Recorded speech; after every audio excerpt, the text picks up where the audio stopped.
सवाल ये है कि इन लोगों की जो ये बेलगाम पावर है, आर्बिट्ररी पावर, कि कुछ भी कर दो, कुछ भी कह दो, कोई हमारी तो जवाबदेही है नहीं, कोई हमारे खिलाफ कोई अपील है नहीं, तो इसलिए कुछ भी कर दो। और यही किया गया इस केस में भी।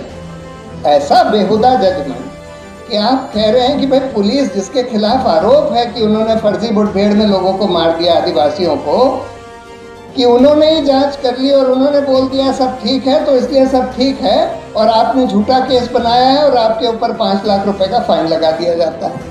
तो ये एक बहुत ही मतलब अजीब ट्रेंड बन गया है, और बहुत सारे जजों को ये लगने लगा है, खासकर वो जज जो रिटायरमेंट के पास आते जाते हैं और जिनको कोई पोस्ट रिटायरमेंट जॉब की ज़रूरत होती है। जैसे अरुण मिश्रा साहब, इन्होंने हरिन पांड्या का जजमेंट दिया, हमारे ऊपर 50,000 का फाइन लगा दिया। हम लोग गए थे कि इसमें इंडिपेंडेंट इन्वेस्टिगेशन होना चाहिए। हाईकोर्ट भी ये कह चुका है कि भाई ये गुजरात पुलिस ने बिल्कुल बोगस इन्वेस्टिगेशन किया था, गलत लोगों को पकड़ लिया था, फिर भी उसको डिसमिस करके हमारे ऊपर 50,000 का फाइन लगा दिया था उस केस में।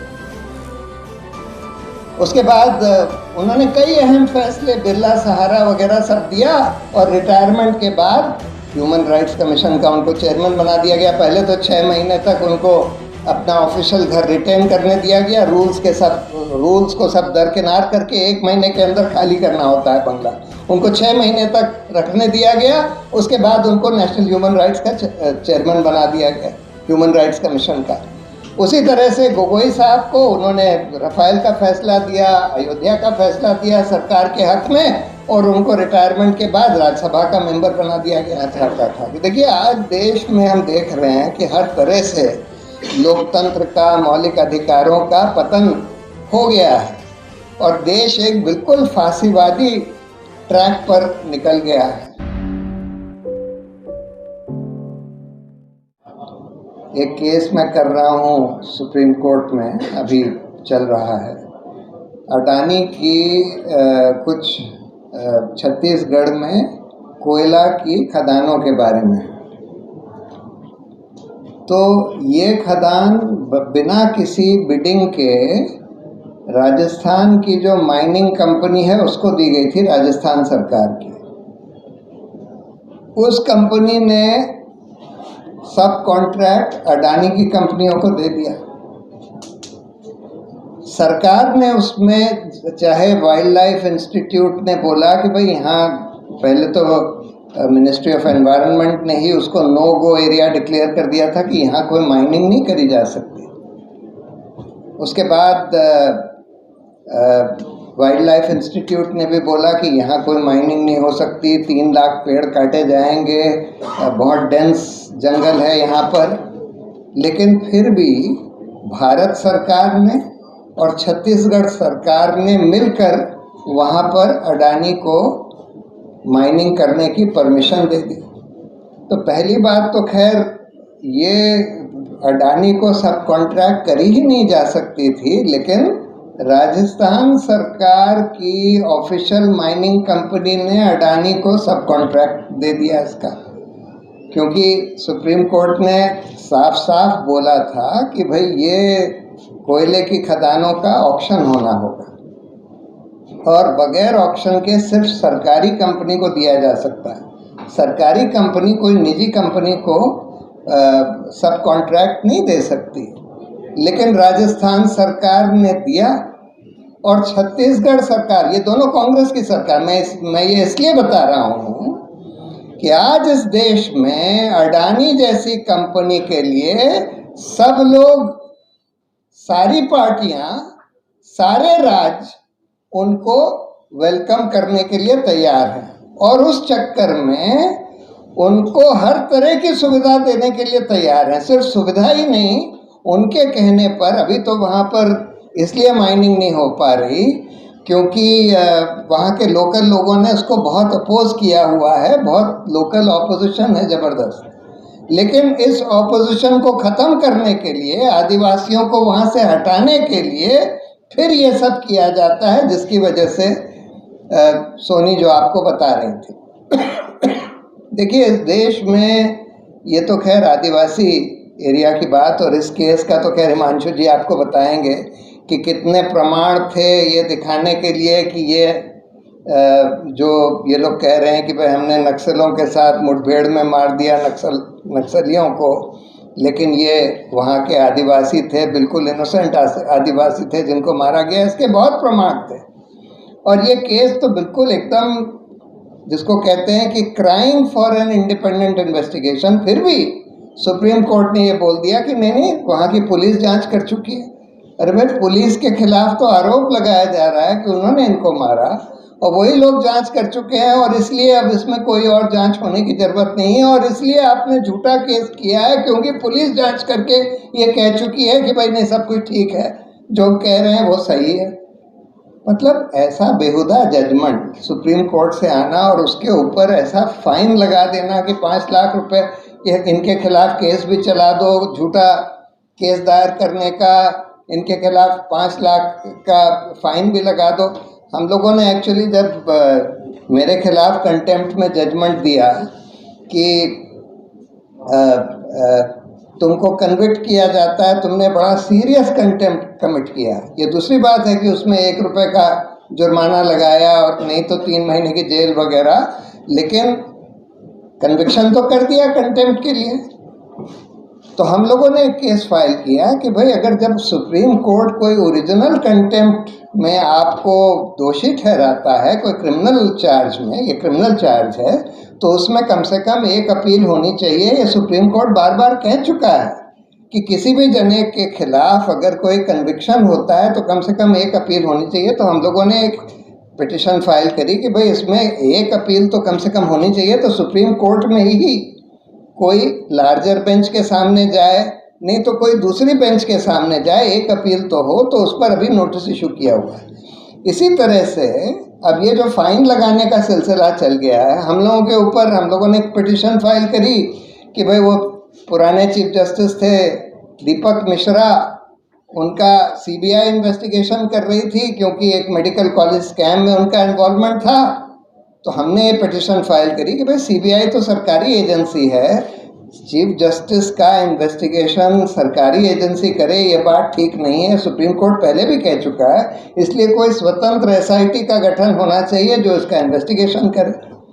वो पिटिशन सुप्रीम कोर्ट ने, और ये अरुण मिश्रा साहब जो आज ह्यूमन राइट्स कमीशन के चेयरमैन बन गए हैं, उन्होंने, और इसमें ये भी थे खनविलकर साहब जिन्होंने ये जजमेंट दिया है, इन दोनों ने डिसमिस कर दी, और 25 लाख का फाइन हमारे कैंपेन फॉर जुडिशियल अकाउंटेबिलिटी के ऊपर लगा दिया। अब 25 लाख की जगह 25 करोड़ भी लगा सकते थे।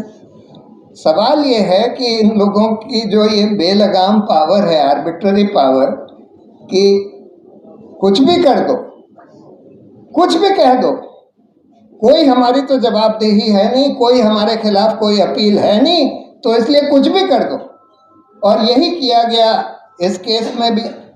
ऐसा बेहुदा जजमेंट कि आप कह रहे हैं कि भाई पुलिस जिसके खिलाफ आरोप है कि उन्होंने फर्जी मुठभेड़ में लोगों को मार दिया, आदिवासियों को, कि उन्होंने ही जांच कर ली और उन्होंने बोल दिया सब ठीक है, तो इसलिए सब ठीक है, और आपने झूठा केस बनाया है और आपके ऊपर 5 लाख रुपए का फाइन लगा दिया जाता है।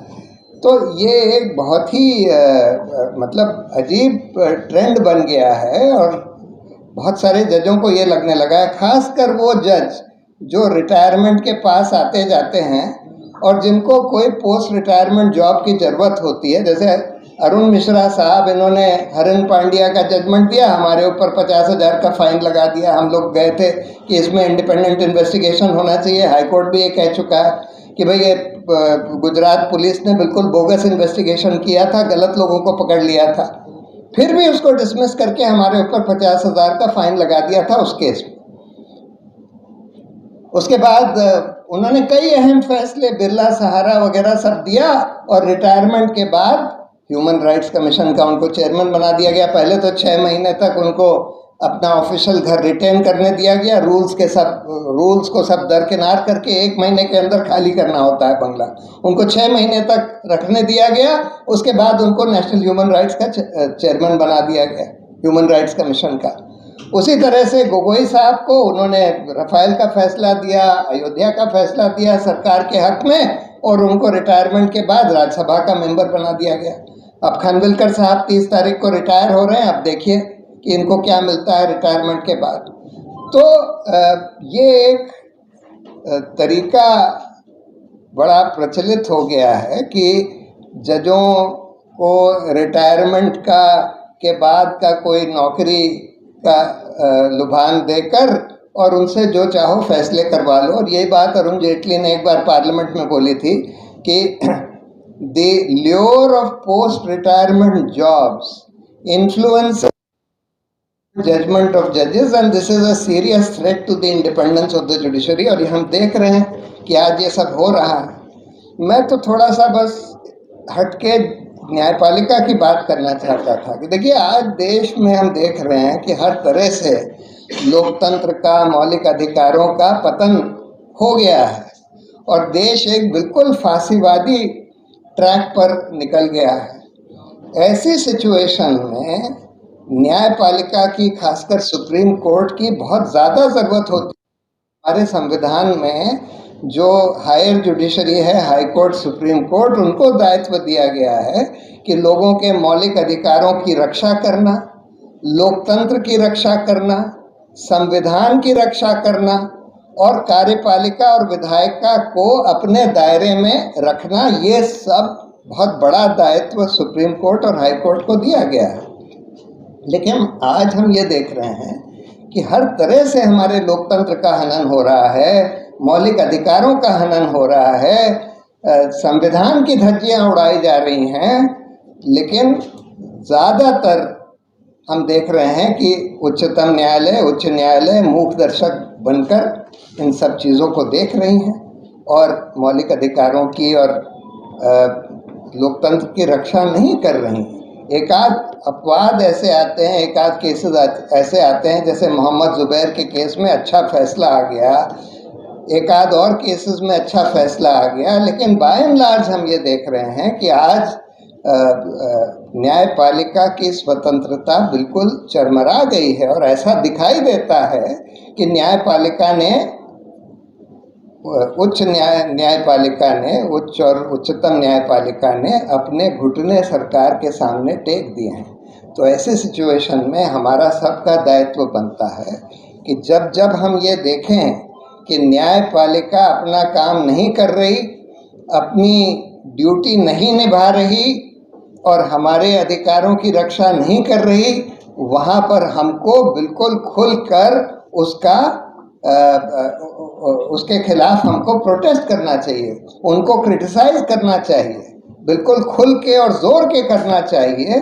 और जहाँ जहाँ वो कुछ अच्छा काम करते हैं वहाँ पर हमको उनका प्रेज़ करना चाहिए, क्योंकि हमने ये देखा है कि पब्लिक ओपिनियन का बहुत बड़ा इम्पैक्ट होता है न्यायपालिका की फंक्शनिंग के ऊपर भी।